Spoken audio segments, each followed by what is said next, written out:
And we get the opportunity now to dive in with best-selling author Susan Casey. She explores the myths and realities about dolphins in her new book called Voices in the Ocean. And you're here as part of WordFest, presenting an event tonight at the Public Library at 7 p.m. But stopping in with us here first, welcome to Calgary. Thank you. And good morning to you. Now, I'm curious, this is your third book, diving into basically the mysteries of the sea. So you had The Wave, followed by The Devil's Teeth, and now this book on dolphins. But within that time, you were also the editor-in-chief for O Magazine. So yes. Tell us about your own curiosity about taking this on and exploring your own curiosities about this world.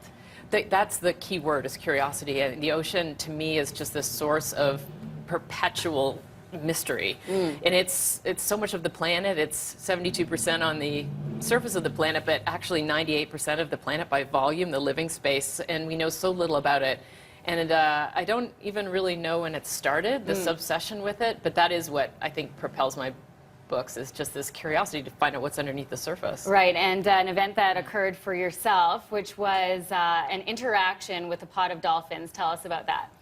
Well, as you mentioned, I had written a book called The Devil's Teeth about this neighborhood of great white sharks that lives off the coast of San Francisco, and I had, of course, also written about giant waves, and there was this sort of area with dolphins that I was very curious about, but I'd never encountered wild dolphins.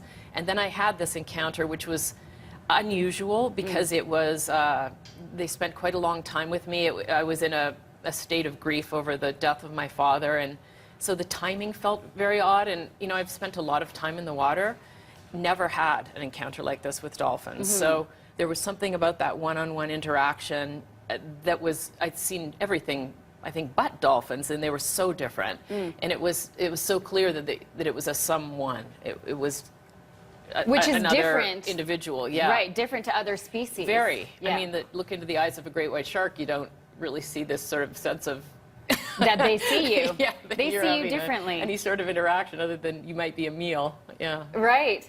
Now, there are kind of these magical stories and interactions in the world and through the book. What you take the reader on a journey of these magical interactions, but also there are some very bizarre and then dark interactions with these animals as well. So for yourself, when you were heading into this storytelling, were there surprises that came up for you? Yes, and I think the one thing is, once I got back from my initial encounter with the dolphins and started to research them, I found this mix of really cutting-edge and fascinating science about things that we're just learning, incredible things about the structure of their brain and how it evolved, cognitive and intellectual even abilities that they have. You know, they're very wide-ranging, but very alien to us intelligence.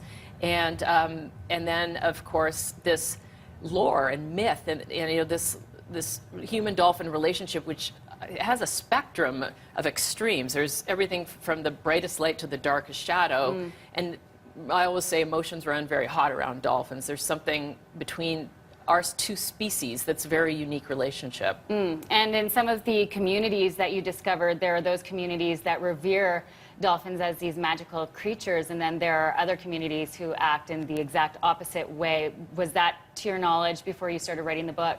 Well, yeah, I mean, I went all over the globe to look into various subcultures, various cultures, and various situations where either humans and dolphins were having some sort of unusually close interaction or some unusually fraught interaction. And I was a little bit surprised in a place like the Solomon Islands to find out that dolphin teeth were an actual currency that was used to buy women as brides. And, you know, so there are a lot of weird things like that. And then in other places, people believe that they were angels, that they came down from spaceships. So again, just a spectrum of extremes. Right, so many extremes. And, you know, I think one of the takeaways, at least for myself, in terms of what can be done for dolphins in captivity, was that a message that you were hoping to communicate with your readers?